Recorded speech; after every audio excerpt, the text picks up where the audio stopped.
Varicose veins కి సరైన చికిత్స కోసం సంప్రదించండి ఎవిస్ హాస్పిటల్. నమస్కారం. విష్ణు పురాణం 19వ భాగంలోకి వచ్చాం. 18వ భాగంలో సత్రాజిత్తు సూర్యుడి కోసం తపస్సు చేశాడని, సూర్యుడి చేత ఆయనకి ఏం లభించిందో విందామనుకున్నాము.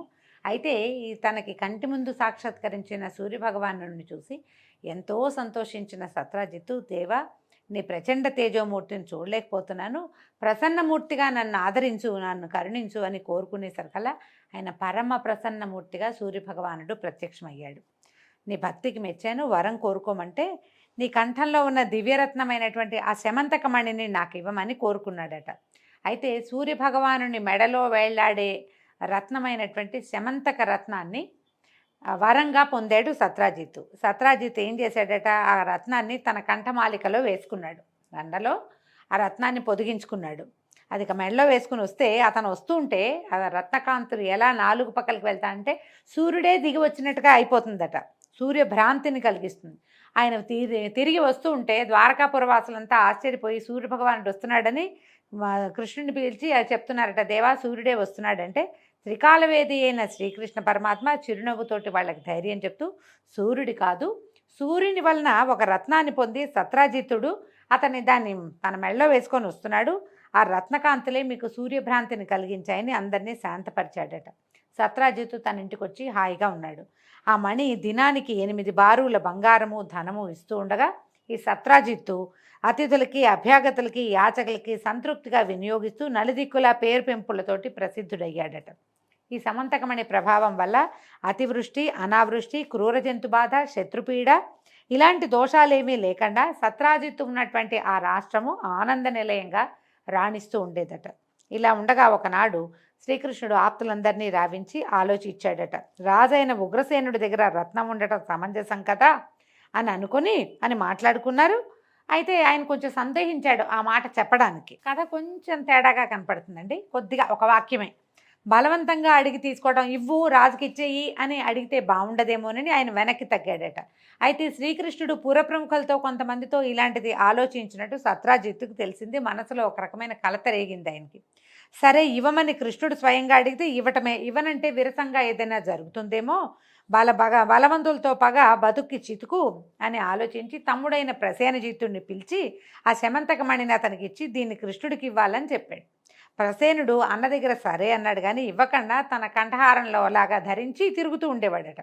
అయితే ఇతను కొన్నాళ్ళకి ప్రసేనుడు అశ్వారూఢుడై వేటకి అడవికి వెళ్ళాడట. అక్కడ ఒక చోట కంటపడిన సింహము ప్రసేనుడిని, గుర్రాన్ని చంపి అతని మెడలో ఉన్న మణిని తీసుకుపోయింది. కొంత దూరాన దానికి ఎదురుగుండా వచ్చిన జాంబవంతుడు దానిని చంపి శమంతకమణిని ఆ మెరుస్తున్న దాన్ని బంతిగా భావించి గుహలో ఉన్న తన కుమారుడైనటువంటి సుకుమారుడికి ఇచ్చాడు. ప్రసేనుని సావు తెలిసినటువంటి యాదవులు శ్రీకృష్ణుని మీద నిందారోపణ చేశారు. శమంతకం పరిపాలకుడైన ఉగ్రసేనుడికి ఇవ్వాలని కృష్ణుని ఆలోచన. మెత్తమెత్తగా అడిగితే ఇవ్వడేమోనని అడవికి వెళ్ళాడు. మెళ్ళో వేసుకుని అడవికి వెళ్ళిన ప్రసేనజిత్తుని చంపి మణి తీసుకొచ్చేశాడు. ఈ ప్రజల్ని దయతో ఏలవలసిన వాడు దయ లేకుండా ఇట్లా దారుణంగా నడుస్తూ ఉంటే ప్రజలకేం దిక్కు అని ఇలా ఏమిటంటే ఒక మాట పుట్టేసరికల్లా దాని మీద 100 మాటలు పుడతాయి కదా. ఏ కాలమైనా నిందలు పుట్టడానికి ఒకటే కాలం, పోయే కాలమే అన్నిటికీను.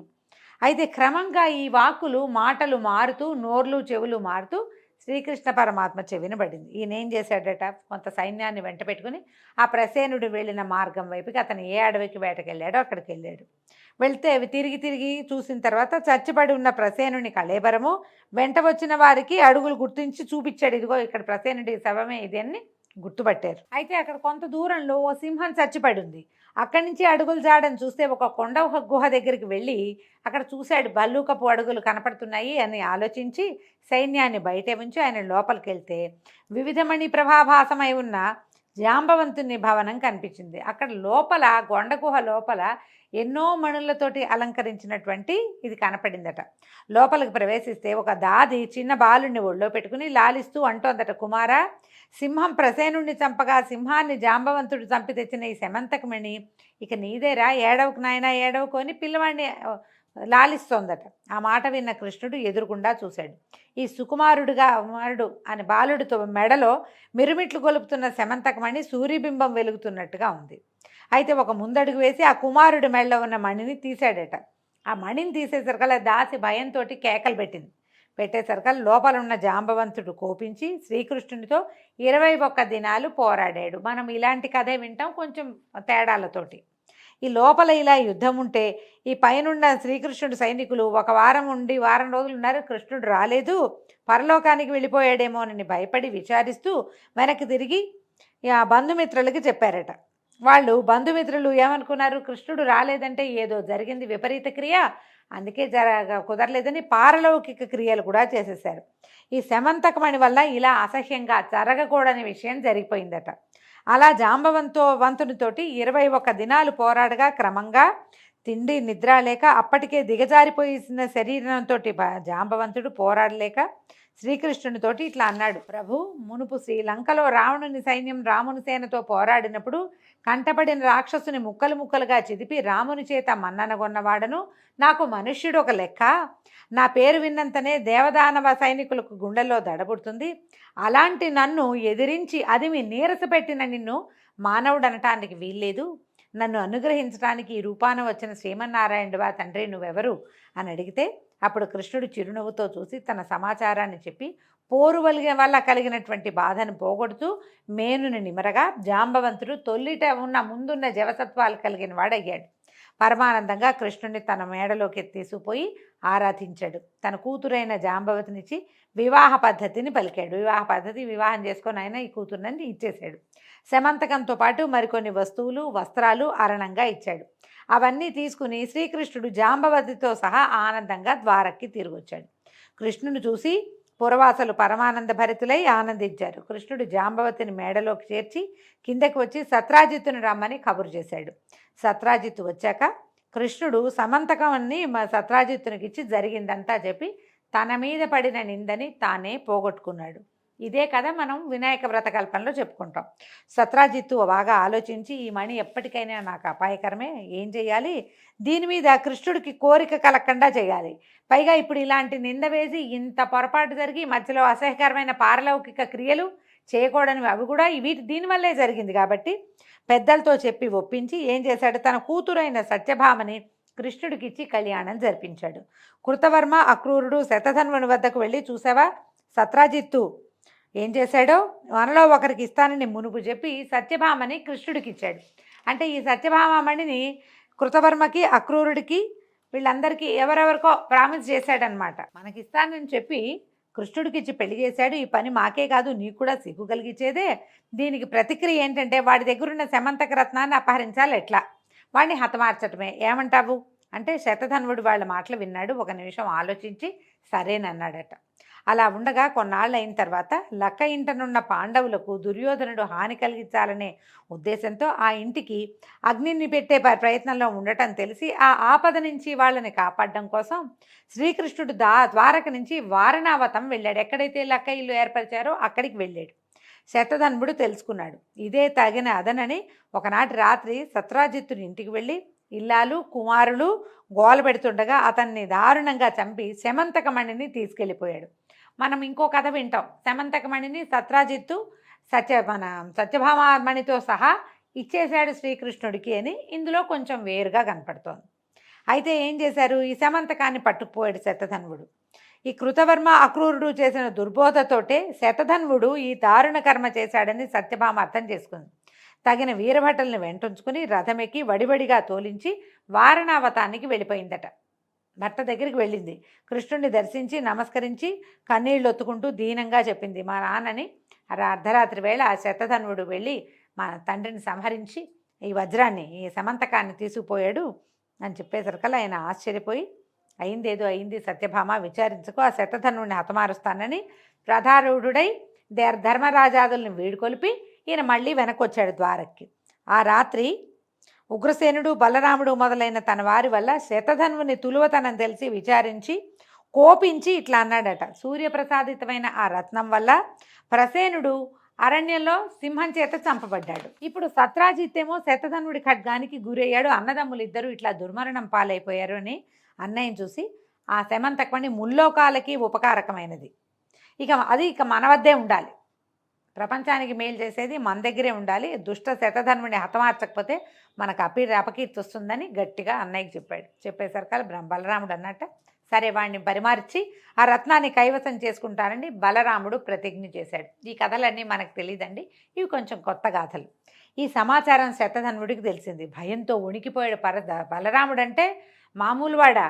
ఆయన చూసి భయపడాల్సిందే ఎవరైనా సరే. ఎవరికీ తెలియకుండా ఏకాంతంగా కృతవర్మ దగ్గరికి వెళ్ళి బలరాముడి ప్రతిజ్ఞని చెప్పి నాకు తోడుగా నువ్వు రమ్మన్నాడు. రమ్మనేసరికల్లా శతధన్వుడి మాటలకి కృతవర్మ అన్నట్ట వెటకారంగా నవ్వేట, నువ్వు కృష్ణుడితో పగకి సిద్ధపడుతున్నావా? నేనే కాదు ఆ లోకమంతా ఏకమైన ఆ పురుషోత్తముడిని ఎదిరించి ముందు నిలవగలదా?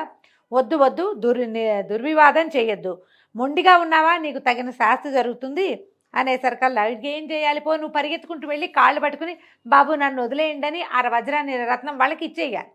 అట్లా కాకుండా ఆయన నా మీదకి వస్తాడు, నువ్వు నాకు తోడుండని ఎవరినైనా పిలిస్తే నీతో ఎవడూ రాడు, నేను రానన్నాడు ఆ కృతవర్మ. రాననేసరికల్లా ఇతను పరిగెత్తుకుంటూ వెళ్ళి అక్రూరుడి దగ్గరికి వెళ్ళాడు. తన దుర్దశ చెప్పాడు. చెప్పేసరికల్లా అక్రూరుడు ఏమన్నట్ట కృతవర్మలాగా, ఇదేమి దుర్బుద్ధి, కృష్ణుడితోటి పగేమిటి, నువ్వు బతికుంటావా? కృష్ణుడు ఎవరనుకున్నావు? ఇతడు సకలలోక భర్త, కర్త, సంహర్త. నీ అజ్ఞానం నిన్ను ఇట్లా పురుషోత్తముని వైపు మీదకి పగకి నెడుతోంది. మరి తొందరపడద్దు, బుద్ధిమంతుడిగా ప్రవర్తించు, ఇక్కడ ఉండద్దు, ఎక్కడికైనా పారిపో అని చెప్పేసరికల్లా ఆ మాట కట్టుబడి శతధన్వుడు అన్నట్ట సరే ఈ మహనీయ రత్నాన్ని కృష్ణుడికి దక్కకుండా దాచిపెట్టు. పోని కాదంటావా, నీదే, నీకు ఇచ్చేశాననుకో, ఇచ్చేశాను, నువ్వు కాపాడుకో అన్నాడు. సరే అక్రూరుడు ఏమన్నాడు, సరే నువ్వు చెప్పినట్టుగా రహస్యంగా ఈ రత్నాన్ని దాచిపెడతాను, నా దగ్గర ఉన్నట్టు కల్లో అయినా నువ్వెవరితోటి చెప్పొద్దని అక్రూరుడు వజ్రాన్ని, ఈ శమంతకమణిని దాచిపెట్టాడు. దాచుకున్నాడు. సరే నేను ఒప్పుకుని ఈ శమంతకమణిని అక్రూరుడికి అప్పచెప్పేసి శతధన్వుడు తిరిగి భవనానికి వస్తూ కృష్ణుడు తన మీదకి వస్తున్నాడని తెలుసుకున్నాడు. ఆ సమాచారం తెలిసి సరికల్లా బెదిరిపోయాడు. బెదిరి ఎవ్వరికీ చెప్పకుండా గుట్టుచప్పుడు కాకుండా పారిపోయాడట, ఊరు విడిచి వెళ్ళిపోయాడు. ఇంతలో ఏమైంది, కృష్ణుడు బలరాముడు తోడుగా ఈ బలరాం బయలుదేరి దారుకుడు సరదాగా రథమెక్కి శతధన్వుణ్ణి అనుసరించాడట. ఈ దారుకుడు ఎవరు? కృష్ణుని యొక్క రథసారథి. ఎక్కేసరికల్లా ఈ శతధన్వుడి గుర్రము వాయువేగంతో పారిపోయి మిథిలా నగరం పొలిమేరలో ఉన్న ఒక తోటలో ప్రవేశించి మరణించిందట. గుర్రం పడి చచ్చిపోయింది. ఆ గుర్రం మీద ఉన్న శతధన్వుడు కింద పడిపోయాడు. వెంట ఉన్న కృష్ణుడు ఏం చేశాడట, ఈ శతధన్వుడి స్థితి గమనించి అన్నం చూసి, అన్నా నువ్వు రథం మీద ఇక్కడే ఉండు, వాడి సంగతి చూస్తానని ఈ రథం మీద నుంచి దిగి సింహంలాగా పరిగెత్తాడట. అంటే తదేక దృష్టితో పరిగెత్తాడు. పరిగెత్తేసరికల్లా ఏమైంది, అల్లంత దూరాన కనపడ్డాడు శతధన్వుడు. కనపడి నీలు అని హెచ్చరించి ముందుకు అడుగు వేశాడు. చక్రాన్ని విడిచిపెట్టాడట. చక్రం విడిచేసరికల్లా సుదర్శనాయుధం వెళ్ళి శతధన్వుడిని సంహరించింది. తల తగిలి పడిపోయింది. కళేబరం కింద పడింది. కృష్ణుడి దగ్గరికి వెళ్ళి కళేబరం మీద ఉన్న నగలన్నిట్లలో చూశాడు, కానీ శమంతకం కనపడలేదు. కనపడిపోయేసరికి వెనక్కి తిరిగి వచ్చి బలరాముడితో చెప్పాడు, అన్న వాడి దగ్గర శమంతకం కనిపించట్లేదు, ఆశ్చర్యంగా ఉందనేసరికల్లా బలరాముడికి కోపం వచ్చింది. కోపం వచ్చేసరికల్లా నాకు ఇవ్వాల్సి వస్తుందని మోసపు మాటలు మాట్లాడుతున్నావా, పో, నీతో ఉనికి తగదు, నీతో ఉండకూడదు, నువ్వు అబద్ధాలు ఆడుతున్నావని చిరాగ్గా మాట్లాడాడట బలరాముడు. కృష్ణుడు ఆ మాటలకు బాధపడి, అన్నా వాని దగ్గర లేదంటే నేను మోసం చేశానా, అలాంటి పని ఎప్పుడైనా నేను నీ దగ్గర చేస్తానా, ఎన్నడూ చేయను, ప్రమాణవాక్కుగా చెప్తున్నా. ఆ శవం తాలూకు శరీరం మీద కళేబరం మీద శమంతకం లేదు, లేకపోతే నీకు కావాలంటే ఆ సూర్యుడి దగ్గర ఉన్న కంఠహారాలన్నీ తెప్పించిస్తాను అని ఎంతో ముద్దుగా వినయంగా చెప్పాడట. కానీ బలరాముడు ఒప్పుకోలేదట. ఆయన మద్యపానంలో ఉన్నాడు. ఆ ప్రయాణంలో ఆయన విశ్రాంతి తీసుకుంటున్న సమయంలో ఆయన బండెక్కిచ్చి తీసుకొచ్చారు. ఆయన మద్యపానంలో ఉన్నాడు. తాగి ఆ ఒళ్ళు తెలియక, చీచి నేను నీతో ఉండను, నువ్వు అబద్ధాలు ఆడుతున్నావు, నీకు ఎప్పుడు ఇదే అలవాటు, నీతో ద్వారకలో ఉండటం ఇక నా వల్ల కాదు, నేను ఎక్కడికి పోతాను, నీ దారి నువ్వు పో అని ఏం చేశాడట, చొరచొరలాడుతూ నాగలి భుజాన్ని వేసుకుని కోపంతో గబగబా నడుచుకుంటూ మిథిలా నగరానికి వెళ్ళిపోయాడట. అక్కడ జనక చక్రవర్తి దగ్గర మన్నన పొంది నివాసం ఏర్పరచుకుని అతని ముఖతః ఆధ్యాత్మ విషయాలు వింటూ దుర్యోధనుడికి గదాయుద్ధ విషయం బోధించే గురువై 3 సంవత్సరాలు ఉన్నాడట. ఇట్లా ఒకటి జరిగిందా అంటే ఇలా కూడా జరిగింది. జనకుడు సీతాదేవి తండ్రి అయిన జనకుడు కాదు, ఆ వంశానికి చెందినవాడు. అప్పటి మిథిలా నగరానికి రాజుగా ఉన్నటువంటి ఒక జనకుడు, జనక రాజర్షి అనే పేరుతోటి ఉంటుందన్నమాట ఆ పదవి. అక్కడ ఉండిపోయాడు. ఈయన ఎప్పుడైతే ఇక్కడ ఉన్నాడని తెలిసిందో దుర్యోధనుడు వచ్చి ఈయన దగ్గర గదాయుద్ధం నేర్చుకోవటం మొదలుపెట్టాడు. ఈ కృష్ణుడు ద్వారక వచ్చి ఇలాంటి నింద ఎట్లా వచ్చింది, దీనికి ఏం విరుగుడు, నాకు అర్థం కావట్లేదు. ఒకసారి నిందొచ్చింది, ప్రయత్నం చేసి పోగొట్టాను, రెండోసారి అన్నకే కోపం వచ్చింది, ఈ వజ్రం వల్ల సమంతకమణి వల్ల ఇలాంటి సమస్య వచ్చింది ఏంటని ఆయన విచారంగా ఉండేవాడట. అయితే ఈ కృష్ణుని విచారం తెలుసుకున్న ఉగ్రసేనాదులు మిథిలకు వెళ్ళి బలరాముడి కలత తీరేటట్టుగా బోధించి కాదు అతని దగ్గర లేదు, కృష్ణుడు ఎందుకు చేస్తాడు, నీతోటే ఉన్నాడు కదా, ఇట్లా ఏవో మంచి మాట్లాడి మళ్ళీ 3 ఏళ్ల తర్వాత ఆయన్ని ద్వారకి తీసుకొచ్చారు. ఈ సమంతకమణిని అది ఎక్కడుంది ఇంతకీ? ఈ అక్రూరుడు తన ఇంట్లో భద్రంగా రహస్యంగా దాచిపెట్టాడు. అయితే అది రోజుకి 8 బారుగుల బంగారం ఇస్తుందట. ఈయన ఏం చేశాడు అక్రూరుడు, దాన్ని నిరర్థకంగా వెచ్చించకుండా పరమేశ్వరార్పణంగా యజ్ఞాలు చేస్తూ యజ్ఞదీక్ష కలిగినటువంటి క్షత్రియ వైశ్యులను చంపిన వారు బ్రహ్మత్యాపాతకానికి కట్టుబడతారని పెద్దల వల్ల విన్నవాడు కనుక యజ్ఞదీక్ష తనకు రక్షగా 60 సంవత్సరాలు ఎలాంటి అపాయము లేక సుఖంగా ఉన్నాడు. ఆ రత్న ప్రభావం వల్ల ఆ దేశం ఎలాంటి అరిష్టాలు లేక ధనధాన్య సమృద్ధితోటి విలసిల్లింది. అక్రూరుడి దగ్గర దాచిపెట్టబడి చాలా కాలం దానివల్ల వచ్చిన ధనాన్ని యజ్ఞాలకి యాగాదులకే ఖర్చు పెట్టాడు, సొంతానికి ఆయన వాడుకోవాలి. ఆ రత్నం ఎక్కడుంటే అక్కడ సూర్యుడు ఉన్నట్టే కాబట్టి రాజ్యం కూడా సుభిక్షంగా ఉండేదట. కొంతకాలం గడిచిన తర్వాత భోజుడు మొదలైన రాజులు నీతి నియమం లేక దొమ్మి యుద్ధం చేసి సాత్వతి అనే ఆయన తనకు ప్రపత్రుడైన శత్రుఘ్నుడిని చంపేశారట. చంపేసేసరికల్లా ఆ సంఘటనతో అక్రూరుడు భయపడి, అయితే తనకి ఏ ఆపద కలుగుతుందోనని భయపడి ద్వారకలో ఉండలేక భోజుడితో కలిసి కాశీకి వెళ్ళిపోయాడట. అక్రూరుని ఎడబాటు ద్వారకలో యాదవ భూమికి గొప్ప ఉపద్రవం తీసుకొచ్చింది. అనావృష్టి, పాడి పంటలు లేక రోగాలు కలిగి ప్రజలు బాధపడడం, ఇలా అనరాని వినరాని కనరాని ఉత్పాతాలకు విశేషించి ద్వారక నెలవైపోయింది. ఈ ఉత్పాతాలు చూసి కృష్ణుడు కలతపడి వృష్టిభోజాంధకులను పిలిపించి విచారిస్తూ ఉపద్రవాలని ప్రస్తావించి ఏం చేయాలి ఈ బాధ పోవటానికి చెప్పమన్నాడట. అప్పుడు యదువృద్ధుల్లో ఒకడైన నందకుడు ఏమన్నాడు, మాధవ, అక్రూరుని తండ్రి స్వఫల్గునుడు దేవతలతో సాటిగా చెప్పదగిన మహిమ కలిగిన వాడు. ఆయన ఉన్న దేశంలో ఎలాంటి ఉత్పాతాలు ఉండవు. ఇదివరకు ఒక కథ జరిగింది చెప్తామని కథ ఏదో చెప్తున్నారు. ఒకప్పుడు కాశీరాజు తన రాష్ట్రంలో అనావృష్టి మొదలైన ఉత్పాతాలు కలిగినప్పుడు ఈ స్వఫల్గునుడిని తోడుగా తీసుకుని వెళ్ళి తన వెంటబెట్టుకు తీసుకెళ్ళి తన ఇంట్లో ఉంచుకున్నాడు. అంటే అప్పటికప్పుడు రాష్ట్రమంతా ఉత్పాతరహితమై శుభశోభనమూర్తి అయిపోయింది. అప్పుడు అలా ఉండగా అప్పుడు గర్భవతిగా ఉన్న కాశీరాజు భార్య గర్భం నందున్న శిశువు ఆడబిడ్డ అయితే, ఒకవేళ ఆడపిల్ల పుడితే అది స్వఫల్గునుడికి ఇచ్చి వివాహం చేస్తానని నిశ్చయించుకున్నారట. కానీ ఆ రాణిగారు ప్రసవించలేదట. 12 సంవత్సరాల పాటు ఆ గర్భంతో అలాగే ఉంచుకుందట. గర్భమే ఉంది. అయితే ఈ లోపల శిశువు, బయట పెరగని శిశువు లోపలే పెరుగుతూ ఉందన్నమాట. ఆ పిల్లని మోయలేక ఆవిడ గర్భాలసత భరించలేక ఏమందట, తండ్రిని ఉద్దేశించి కుమార్తె కడుపులో ఉన్నటువంటి శిశువు చెప్పిందట, ఇంకా నేను 3 ఏళ్ల తర్వాత కానీ బయటికి రాను, నా యొక్క జన్మ అలాంటిది కాబట్టి నేటి నుంచి రోజు ఒక ఆవుని సదాచార సంపన్నుడైన బ్రాహ్మణుడికి దానం ఇవ్వు. అట్లా 3 ఏళ్ళు కనుక రోజు నువ్వు దానం ఇచ్చావంటే ఈమె ఎలాంటి శ్రమ లేకుండా ప్రసవిస్తుంది, నేను బయటకు వస్తానందట. అనేసరికల్లా అప్పుడు అలాగే చేస్తానని ఆ కాశీరాజు గారు రోజుకొక ఆవును చొప్పున గురువుగారికి దానం ఇచ్చేవాడు. అలా తనకున్నటువంటి పురోహితుల్లో బ్రాహ్మణుల్ని ఎన్నుకుని వాళ్ళకి దానం ఇచ్చేవాడు. 3 ఏళ్ళు అయ్యాక రాణికి సుఖప్రసవం జరిగి కూతురు కన్నదట. ఆ పిల్ల పెద్దదయ్యాక దాన్ని స్వఫల్గుణరాజుకి ఇచ్చి కాశీరాజు వివాహం చేశాడు. ఆ దంపతులకి కలిగిన వాడే అక్రూరుడు. పైగా ఇతను ఏంటంటే శ్రీహరి భక్తులలో అగ్రగణ్యుడు. తల్లిదండ్రులు చేసిన పుణ్యం వల్ల అతనున్న ప్రదేశంలో ఈతి బాధలుండవు, దేశం సుభిక్షంగా ఉంటుంది, ఎల్లప్పుడూ యజ్ఞాలు చేస్తూ ఉండే పుణ్యపురుషుడు అతను ఎందుకు యజ్ఞాలు చేస్తున్నాడు? నిజానికి ఈ సమంతకమణిని కాపాడడానికి యజ్ఞం చేస్తున్నాడు. కానీ అతను యజ్ఞం చేయటం వల్ల ఆయనకి మేలు జరిగింది, ఆయన ఉన్న ప్రాంతానికి కూడా మేలు జరుగుతూ ఉంది ముందు నుంచి. ఈ అక్రూరుడు చేసింది చిన్న తప్పు, దాన్ని నేరంగా ఎంచకూడదు, అది లోకానికి ఉపకరించేదిగా భావించాలని నందకుడు అన్నాడు. సరే ఏమన్నాడు, అలాగే వెంటనే శపథం చేసి శ్రీకృష్ణుడు ఎప్పుడూ అతని ప్రాణానికి ధనానికి ఆశించను, అతను నేనేమీ చెయ్యను అని చెప్పి కొందరు బ్రాహ్మణుల్ని పంపించి ద్వారకకి రప్పించాడు. ఈ ద్వారకకి ఎప్పుడైతే తిరిగి వచ్చాడో ఆ శమంతకరత్న ప్రభావం అనే చెప్పాలి, వెంటనే వానలు కురిశాయి, సస్యవృద్ధి కలిగింది, రోగాలు దుర్యోగాలు లేని వాళ్ళే ప్రజలు సుఖజీవనులు అయ్యారు, పాడి 2 ఇంతలు పెరిగింది. ఇలాగా సకల దోష నివారణ అవడము తెలిసి ఆశ్చర్యపడి కృష్ణుడు తనలో తను ఇట్లా అనుకున్నాడట, నందిని స్వఫల్గుండు స్వల్ప పుణ్యులు. అంటే ఆ కుమార్తె రాజుగారు అమ్మాయి కాశీరాజు కుమార్తె పేరు నందిని. వీళ్ళు స్వల్ప పుణ్యులు, సాధారణమైన పుణ్యం చేసిన వాళ్ళు. వాళ్ళ కొడుకు అక్రూరుడు ఇంత ఇనుమిక్కిలి పుణ్యమహిమ కలిగిన వాడా? ఇది ఎలా జరిగింది వీడికి? ఇంత మహిమ ఎట్లా వచ్చింది?